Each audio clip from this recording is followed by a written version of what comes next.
क्या बीजेपी जिससे गठबंधन करती है उसको डस लेती है? क्या बीजेपी जिससे गठबंधन करती है वो पार्टी खत्म हो जाती है और जो बीजेपी का चोरी छुपकर भी समर्थन करता है उसका स्वाहा हो जाता है? जी हाँ, पहले कांग्रेस के लिए भी यही कहा जाता था कि कांग्रेस अपने गठबंधन के पार्टी को डकार जाती है, लेकिन अब बीजेपी के साथ यही हो रहा है और यही नीतीश कुमार ने भांप लिया है, चंद्रबाबू नायडू ने भांप लिया है और चिराग पासवान ने भांप लिया है। क्या ये सरकार सही में एक पूरे 5 साल का कार्यकाल पूरा नहीं कर पाएगी? क्या मोदी जी की सरकार हाँफ रही है? नमस्कार, मैं शंभू कुमार सिंह और आप देख रहे हैं नेशनल दस्तक।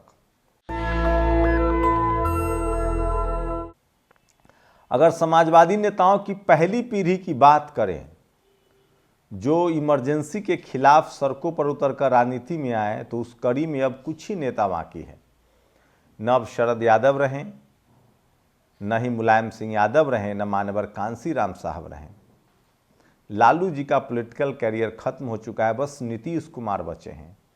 तो क्या नीतीश कुमार प्रधानमंत्री नरेंद्र मोदी की नब्ज जानते हैं?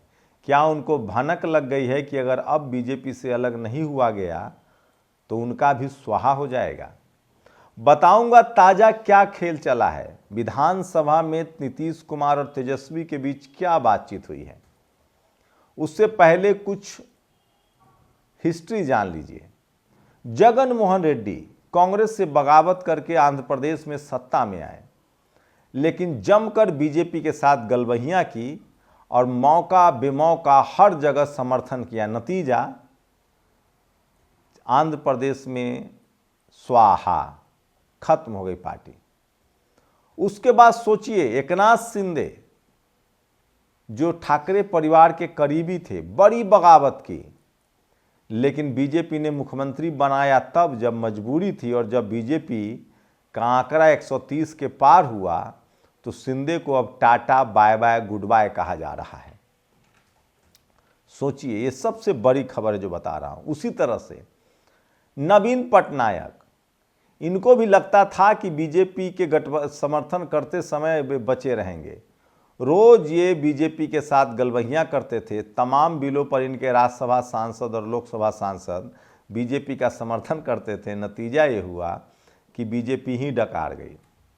और सोचिए, खुद कांग्रेस के 150 से ज़्यादा लोग बीजेपी में चले गए, मतलब बीजेपी ने कांग्रेस को भी डकार लिया। लेकिन बीजेपी हारती कहाँ है? बीजेपी वहाँ हार जाती है जहाँ रीजनल ताकतें हैं। बीजेपी हेमंत सोरेन से हार जाती है क्योंकि वो दलित, पिछड़े, जोहार, मंडल और महतो का साथ लेकर चल रहे हैं। बीजेपी हार जाती है अखिलेश यादव से 37 सीट। बीजेपी हार जाती है बिहार आरजेडी और जेडीयू से। तो क्या नीतीश कुमार को पता लग गया है कि उनकी पार्टी को भी स्वाहा करने की तैयारी है? और क्या बीजेपी भी हमें डकार जाएगी? और ये नीतीश को पहले से अंदाजा हो चुका है। तो सोचिए, विधानसभा में एक तरफ जहां बीजेपी के उप मुख्यमंत्री बोल रहे थे, नीतीश कुमार और तेजस्वी यादव में इशारों में बात हो रही थी। तेजस्वी यादव से बाद में मीडिया वाले ने पूछा कि क्या बातचीत हुई, तो उन्होंने कहा कि जिनके लिए बोला गया था उनको सब समझ में आता है, हमारी और नीतीश जी की बात है, ये नीतीश जी की बात शुरू हो गई है। तो सोचिए किस तरह से अब यहीं पर मामला फंस रहा है। दरअसल मुस्लिम वोट बैंक कोई मामूली वोट बैंक नहीं है, 15% का वोट बैंक है, और उसी वोट बैंक पर कांग्रेस बार्गेन करती है। कांग्रेस के पास आज कोई ताकत नहीं है, 15% मुस्लिम वोट की ताकत है, और उसको लेकर अब चिराग पासवान को लगने लगा है कि अगर वो वक्फ बोर्ड बिल के खिलाफ जाएंगे तब जाकर मुस्लिमों का भरोसा उन पर बनेगा। चिराग पासवान ने साफ साफ तय कर दिया है कि वो वक्फ बोर्ड बिल के खिलाफ हैं। वहीं नीतीश कुमार ने अपने मुस्लिम नेता बलियाबी को जनरल सेक्रेटरी बनाया है। अब लगभग नीतीश कुमार भी तय कर चुके हैं कि हम वक्फ बोर्ड बिल के खिलाफ, वक्फ बोर्ड जो बिल है उसके खिलाफ जाएंगे। नवीन पटनायक ने भी कह दिया कि हम वक्फ बोर्ड बिल के खिलाफ जाएंगे। चंद्रबाबू नायडू तो बाकायदा 4% रिजर्वेशन दे रहे हैं। सवाल है कि 15% वोटों से दुश्मनी का रिस्क जो है वो बीजेपी उठा सकते हैं, क्योंकि उसकी राजनीति हिंदू मुस्लिम की है। लेकिन नीतीश कुमार की राजनीति, चंद्रबाबू नायडू की राजनीति और चिराग पासवान की राजनीति बिल्कुल मुस्लिम विरोधी राजनीति नहीं है। ये वो सेकुलर दल है। बीजेपी तो चाहती है कि 15 के 15% मुस्लिम वोट जो है वो ओवैसी के साथ जुड़ जाए, ताकि सारे रीजनल फोर्सेज जो गैर मुस्लिम पार्टियां हैं वो उनके साथ चला जाए। इसलिए जानबूझकर ओवैसी को बार बार प्रोवोकिंग मुद्दे पर बात करने के लिए बोला जाता है। लेकिन मैं फिर कह रहा हूं, वक्फ बोर्ड बिल, कई बार शतरंज में क्या होता है, आप जो चाल चलते हैं आपको लगता है कि आप जीत जाएंगे, वो चाल आपको हरा देती है। तो वक्फ बोर्ड बिल को लेकर बीजेपी बुरी तरह से फंस गई है। उसकी कोशिश है कि इस बिल को लाया जाए, जमीनों पर कब्जा हटाया जाए, और इस बिल के लिए उन्होंने अपने मीडिया एडवाइजर दिलीप मंडल को लगा रखा है। लेकिन मैं फिर कह रहा हूं, पॉलिटिकल रूप से ये बिल बहुत ही संवेदनशील है, और कुछ बीजेपी के जो दल हैं जिनका कैरेक्टर सेकुलर है, वो किसी कीमत पर इस बिल के खिलाफ साथ नहीं जाएंगे, वो खिलाफ जाएंगे। चंद्रबाबू नायडू, वो अगर इस बिल में बीजेपी का साथ देते हैं तो फिर आंध्र प्रदेश में सरकार में बने रहना मुश्किल होगा, और अगर गलती से जगन मोहन रेड्डी और कांग्रेस का गठबंधन हो गया तो चंद्रबाबू नायडू का सफाया हो जाएगा। नवीन पटनायक अपनी सफाया झेल रहे हैं और वो अब खुलकर बीजेपी के खिलाफ बोलने लगे हैं। वहीं चिराग पासवान ने वर्गीकरण का ही विरोध किया था, और वक्फ बोर्ड बिल को भी उन्होंने कहा था कि इसको संसदीय कमेटी के पास भेज दिया जाए।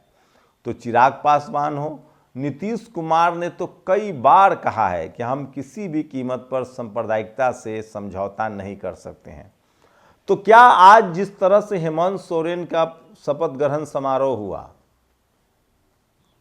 और वहां जिस तरह से अब विपक्ष ने एकजुटता दिखाई है, चाहे वो ममता बनर्जी हो, अरविंद केजरीवाल हो, तेजस्वी यादव हो, क्या नीतीश कुमार की प्रधानमंत्री बनने की कोई संभावना है?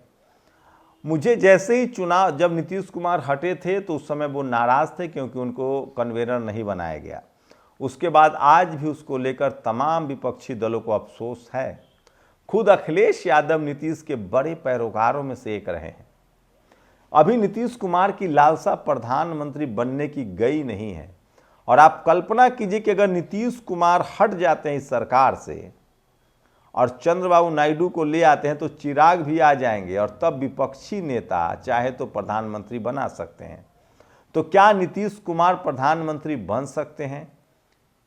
एक सूत्र है जो बताते हैं कि नीतीश कुमार थोड़ा पकने देते हैं, वो इंतजार करते हैं, वेट एंड वॉच करते हैं। वो कई बार पाला बदलते हैं, लेकिन हर बार उनके पाला बदलने का ठोस लॉजिक होता है। बस वो लॉजिक के इंतजार में है। याद है आपको, रामविलास पासवान ने बीजेपी से इस्तीफा दिया था गोधरा कांड के बाद। नीतीश कुमार वक्फ बोर्ड बिल के नाम पर समर्थन वापस ले सकते हैं, ताकि एक तीर से दो निशाना हो जाए। उनके चुनाव चिन्ह भी तीर छाप है। वो चाहते हैं कि एक तीर से दो निशाना, मतलब उनका सेकुलर छवि भी बनी रहे और बीजेपी से किनारा भी कर ले, और प्रधानमंत्री बनने की लालसा अभी भी उनकी प्रबल है। उनको पता है कि इस बार चूक गए तो चूक गए। नीतीश कुमार को भली भांति पता है कि विधानसभा चुनाव आते आते उनकी मुश्किलें बढ़ सकती है। तो Nitish Kumar wait and watch कर रहे हैं। बिहार में विधानसभा का चुनाव होना है। महाराष्ट्र भले बीजेपी जीत गई हो, लेकिन झारखंड हार गई है। बिहार में नीतीश कुमार चुनाव से पहले कोई बड़ा फैसला ले सकते, और उनको पता है कि वो बीजेपी के साथ चुनाव लड़ेंगे तो 100 से 42 हुए और 42 से ख़त्म भी हो सकते हैं। तो वो विधानसभा चुनाव बिल्कुल आरजेडी के साथ लड़ने के मूड में है, ताकि वहाँ उनका मामला 50-50% रहे, 100 के 100 रहें। और अगर चंद्रबाबू नायडू मान गए और चिराग पासवान मान गए तो बिहार में सीएम, डिप्टी सीएम और प्रधानमंत्री का पद जो है नीतीश कुमार के पाले में जा सकता है।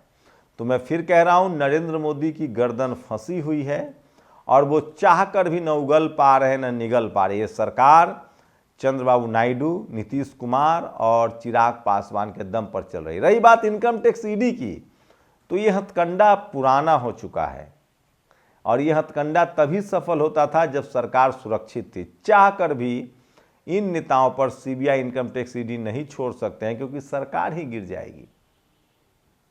तो सोचिए, राजनीति के कई पहलू होते हैं। मैं फिर कह रहा हूं, नीतीश कुमार वो नेता है जिनको पता है कि कब, कहां, कैसे, कौन सा कदम उठाना है।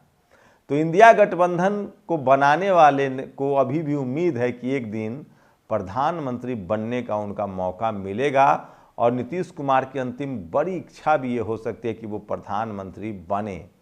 और चाबी अभी उनके पास है, बस फर्क इतना है कि उनको साधना है चंद्रबाबू नायडू को, उनको साधना है चिराग पासवान को, जो सधा हुआ दिख रहा है। दरअसल 2024 में इंडिया गठबंधन में ममता बनर्जी, अखिलेश यादव अपनी संभावनाएं देख रहे थे, अरविंद केजरीवाल अपनी संभावनाएं देख रहे थे। तो ममता बनर्जी, अरविंद केजरीवाल और राहुल गांधी ने नीतीश कुमार पर पलटवार किया था और उनको फंसा दिया था। लेकिन अब इन नेताओं को लग गया है कि बीजेपी को हराना है तो उनको सत्ता से बाहर करना पड़ेगा, नहीं तो बीजेपी को नहीं हरा सकते। और इसके लिए अगर नीतीश कुमार को प्रधानमंत्री का पद भी दिया जाए तो कोई अतिशयोक्ति नहीं होगी। तो खेल अभी बाकी है, लोकतंत्र की यही ताकत है। देखते रहिए आगे क्या होता है। शुक्रिया। नेशनल दस्तक की आपसे गुजारिश है कि अगर इसको बचाना चाहते हैं तो नेशनल दस्तक को सब्सक्राइब करने के लिए रेड कलर के सब्सक्राइब बटन को दबाएं, फिर बेल आइकन की घंटी दबाएं। नेशनल दस्तक को बचाने के लिए बहुत जरूरी है कि हर खबर को शेयर करें, लाइक करें, कमेंट जरूर करें।